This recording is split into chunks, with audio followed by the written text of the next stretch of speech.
Straight ahead is this supercharged world of chemistry program 1. We have a rip-roaring chemistry stuffed show for you. First, we'll walk you through a step-by-step overview. You'll learn all the basics, starting with what is chemistry. We'll introduce a few terms and then cover the building blocks of matter. No need to sweat. It will be elementary, my dear Watson.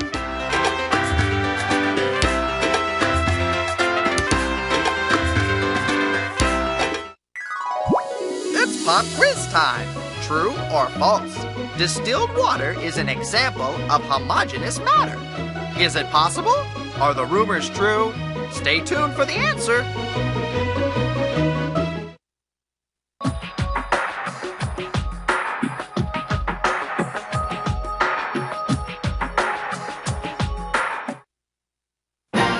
The Standard Deviants present The Supercharged World of Chemistry, Part 1. Starring Galila Azrez, Gabrielle Smith, Jeremy Clavens, Dina Rubinson, Chuck Hinshaw, Malcolm Smith, Tessa Monroe, Christiana Celeste, and Chaz Maston.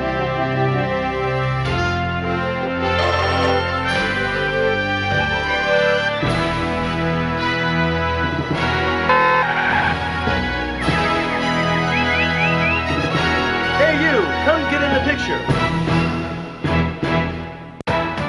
Part 1. What is chemistry? What is chemistry? It's more than just a jumble of elements, electrons, test tubes, and experiments that explode. Chemistry studies the stuff around us and how it changes. For example, it tells you what your body is made of, how antifreeze keeps your radiator from cracking in the winter, and why iron works. Chemistry is everywhere. We study chemical reactions in biology, geology, engineering, and physics. Warning! What you are about to see and hear may seem very strange. It may cause your eyes to cross and your toes to curl and uncurl convulsively. You may feel compelled to pull out your hair or use the bathroom. Should you experience these effects, don't panic.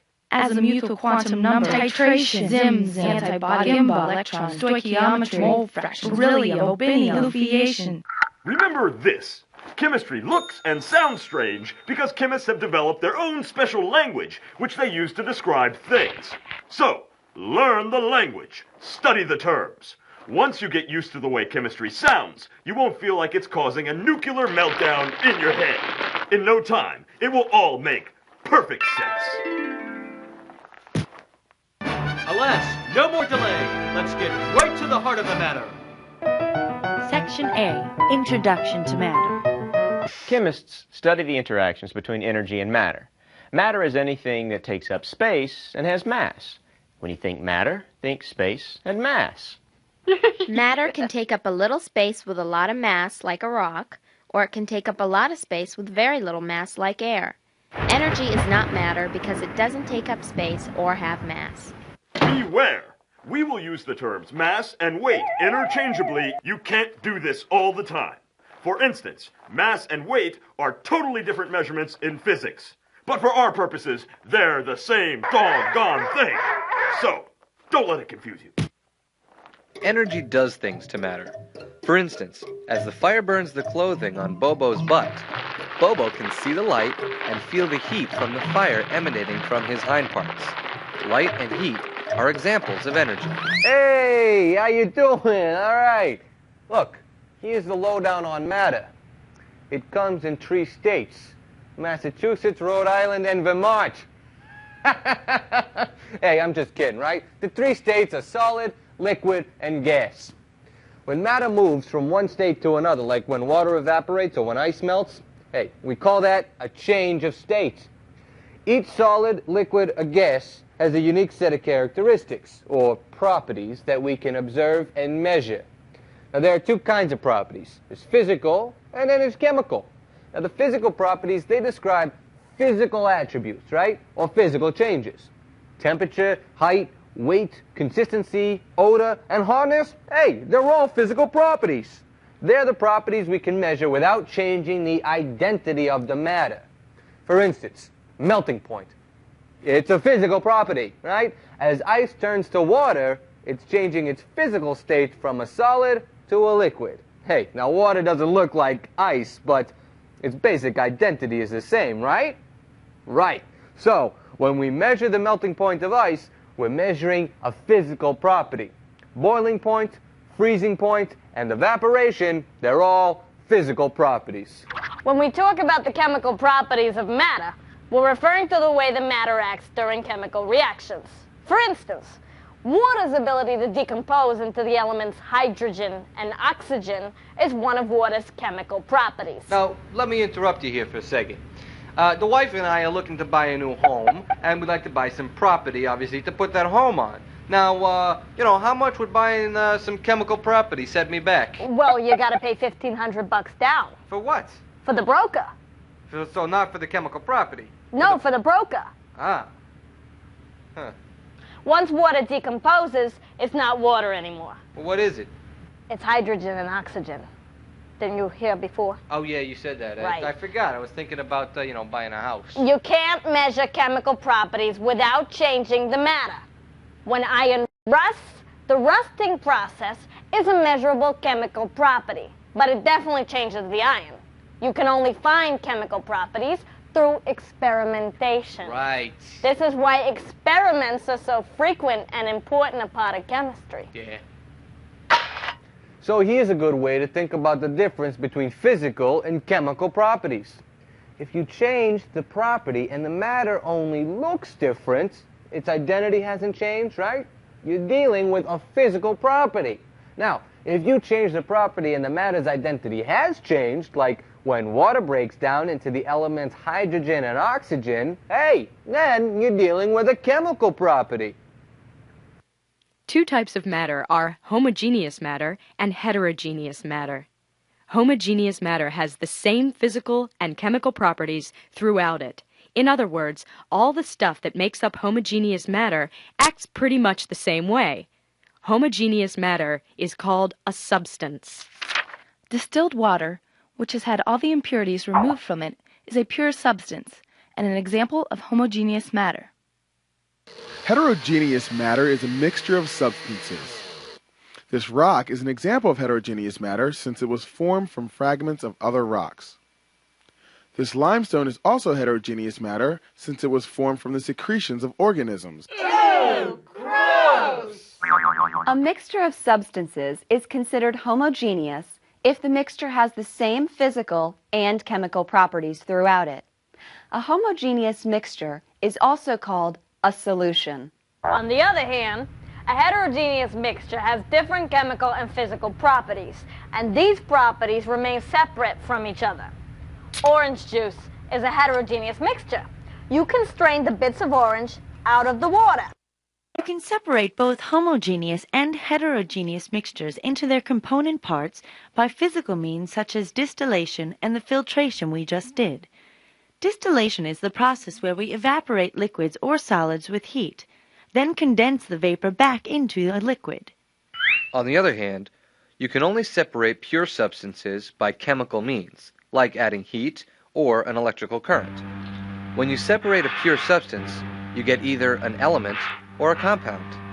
So, you can see physical properties without changing the identity of the matter, but to see chemical properties, you have to change the identity of the matter. Can you say homogeneous? Homogeneous matter is also called a substance, and it has the same chemical and physical properties throughout. Homogeneous mixtures of substances, also called solutions, have the same chemical and physical properties throughout as well. Heterogeneous matter is a mixture of pure substances with different chemical and physical properties. You can separate heterogeneous and homogeneous mixtures into their components by physical means, but pure substances can only be separated into their components by chemical means. Section B, the elements. Elements are the building blocks that by themselves or with other elements make up all matter. An element is a substance that contains only one kind of atom. Right now, there are 110 known elements, and each element has its own unique atom that makes it different from the other elements. So there you are. close the door quickly. I must show you something very important. A tool that's essential for conquering widespread chemistry ignorance. The periodic table of elements. There are 110 different elements known to man, and you'll find them listed here. The elements fall into 3 categories: nonmetals, metals, and metalloids.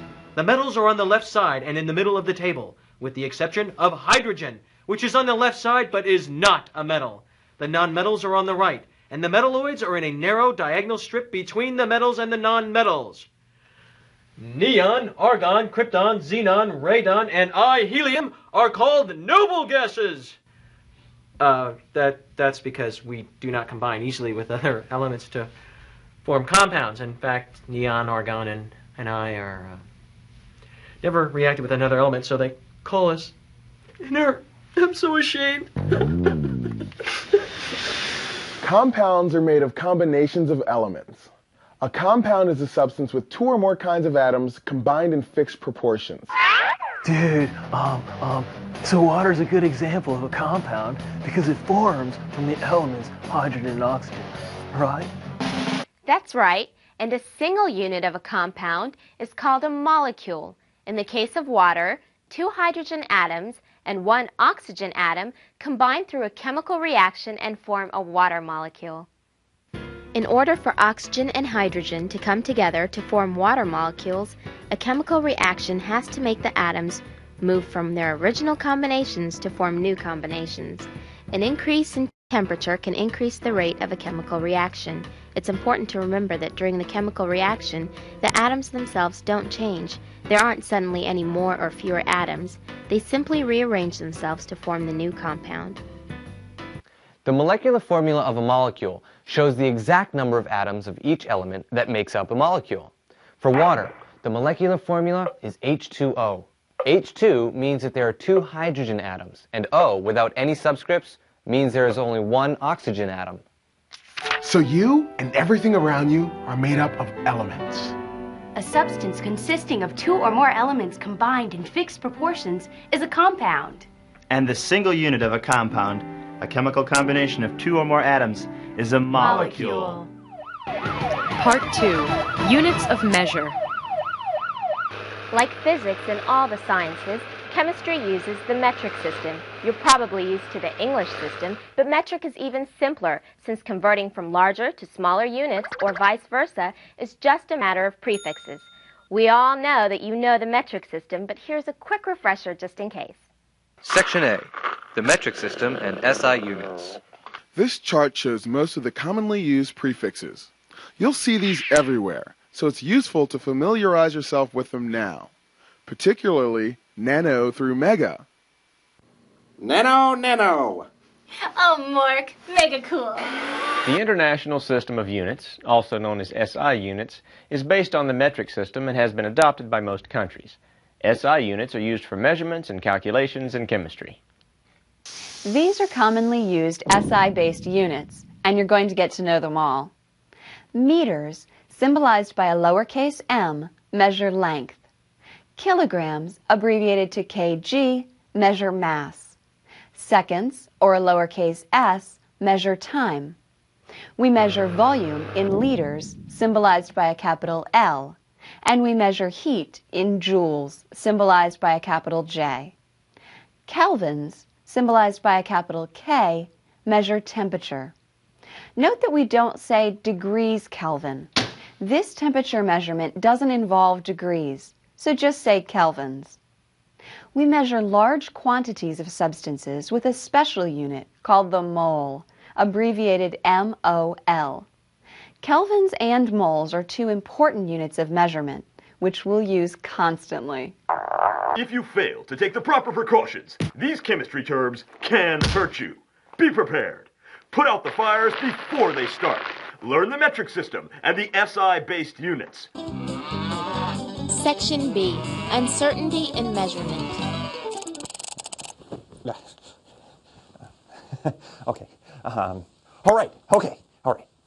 When we measure a physical property and we assign it a numerical value to that measurement, the numerical value is always an approximation. See, the accuracy of your measurement depends on the accuracy of your measurement instrument. So no measurement instrument is absolutely reliable. The terms precision and accuracy are sticky. You may think they mean the same thing, but nope, not in science. Precision measures the reproducibility of a result. In other words, if we take the same measurement 5 times, will we get the same answer all 5 times?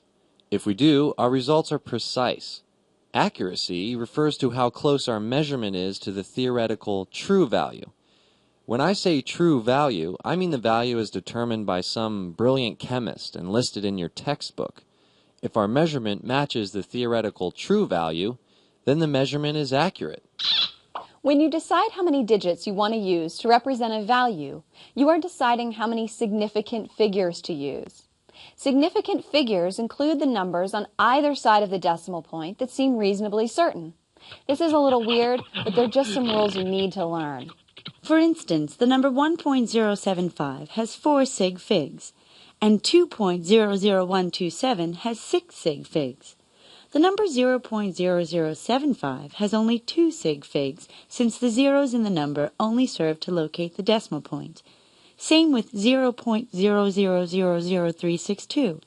Those zeros don't have value. They just tell you where the decimal point is. So, 0.0000362 only has 3 significant figures.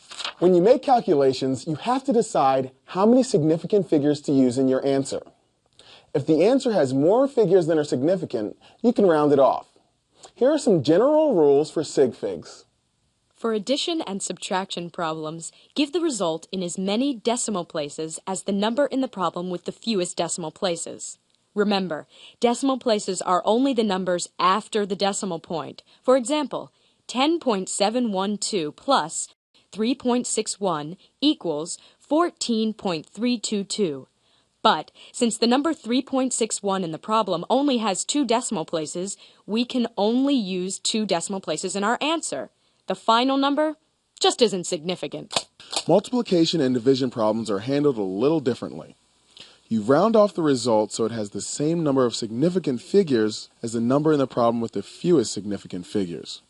Get the difference? With addition and subtraction, we rounded our answer off to match the number in the problem with the fewest decimal places after the decimal point. Multiplication and division answers are rounded off to match the number in the problem with the fewest significant figures, which can be on either side of the decimal point. For example, 2.32 times 77.96 equals 180.8672. But since 2.32 has only 3 significant figures, our answer can only have 3 significant figures. So we round the answer to 181. Got that? Good. Handle division problems the same way. And since we're into reducing the numbers of numbers, let's not forget scientific notation. Scientific notation cuts back on the decisions you have to make about significant figures because it reduces the number of zeros in big numbers. You may know scientific notation already, but here's a review. Scientific notation is a way of writing really big or really small numbers. It uses powers of 10 to express a number. For example, instead of writing 32,100,000,000, you'd write 3.21 times 10 to the 10th power, or 3.21 times 10 billion. It will appear on your calculator as 3.21E10 or 3.2110. A small number like 84 billionths would be written down as 8.4 times 10 to the minus 8th. A calculator would show either 8.4e minus 8 or 8.4 minus 8. Section C, Dimensional Analysis. Relax. Although it sounds very complex, dimensional analysis is only a fancy term used to describe the process of converting units. Here's the deal. We measure dimensions in units like the meters, liters, seconds, and grams we talked about earlier. Chemistry uses lots of different units, and sometimes you need a particular unit to do a calculation. If the unit you need isn't the one you're given in the problem, you have to convert units. You can convert units with the unit factor method. To use the unit factor method, write out the units, kilograms, seconds, meters, or whatever, for every quantity you're using in your calculation. Then carry the units through the calculation, treating them as algebraic quantities. Sounds tricky? It's not. Watch Willie the Wild Worm. Wild Willie wants to visit his girlfriend Lily, who lives in a compost heap 7.92 miles away. Willie can only wiggle along 1 centimeter at a time. How many centimeters will poor lovesick Willie have to wiggle to cover the 7.92 miles between him and his beloved? Well, we have a problem with this problem.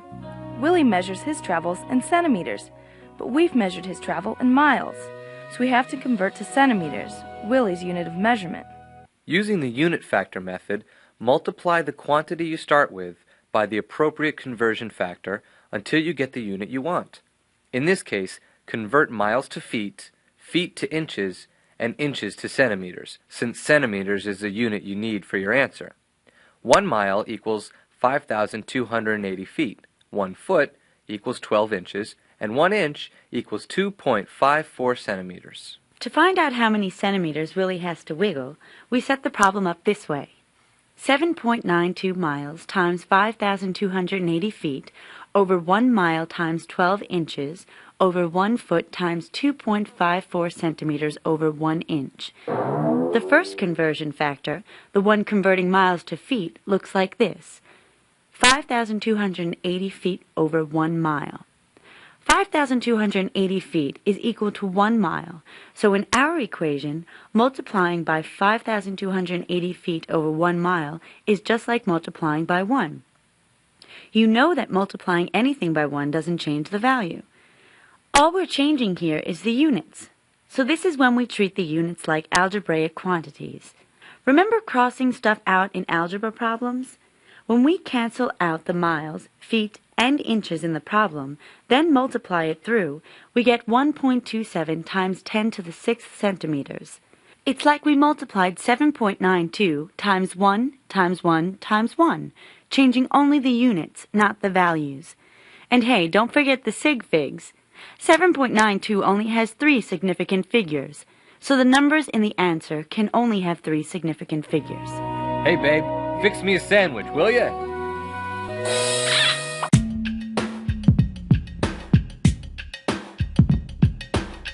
Chemists study the interactions between energy and matter. Matter is anything that takes up space and has mass. When you think matter, think space and mass. Energy, like light and heat, does things to matter. Solids, liquids, and gases are all examples of matter. And each solid, liquid, or gas has a unique set of characteristics or properties that we can observe and measure. There are 2 types of properties, physical and chemical. Physical properties describe physical attributes or physical changes. The chemical properties of matter describe the way matter acts during chemical reactions. 2 types of matter are homogeneous matter and heterogeneous matter. Homogeneous matter has the same physical and chemical properties throughout. Homogeneous matter is also called a substance. Homogeneous mixtures of substances, also called solutions, have the same physical and chemical properties throughout as well. Heterogeneous matter is a mixture of pure substances with different physical and chemical properties. Elements are the building blocks that by themselves or with some other elements make up all matter. An element is a substance that contains only one kind of atom. A substance consisting of 2 or more elements combined in fixed proportions is a compound, and a single unit of a compound, a chemical combination of 2 or more atoms, is a molecule. Precision measures the reproducibility of a result, while accuracy refers to how close our measurement is to the theoretical true value. When you decide how many digits you want to use to represent a value, you are deciding how many significant figures to use. Significant figures includes the numbers on either side of the decimal point that seem reasonably certain. To determine the number of significant figures to keep during addition and subtraction, give the result in as many decimal places as the number in the problem with the fewest decimal places. For multiplication and division problems, round off the result so it has the same number of significant figures as the number in the problem with the fewest significant figures. So, dimensional analysis is just a fancy way to say unit conversion. Use the unit factor method to convert units of measurement. The unit factor method gets you the unit you want by carrying and canceling units algebraically. Part 3. Stoichiometry. Stoichiometry.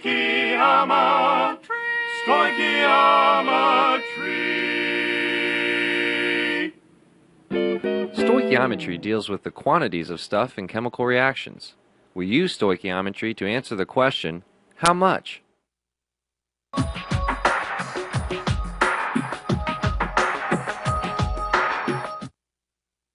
Etched in stone.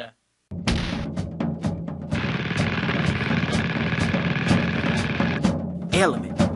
What a little kid asks for when she wants a jelly mint. Wait, that's not right. New stone.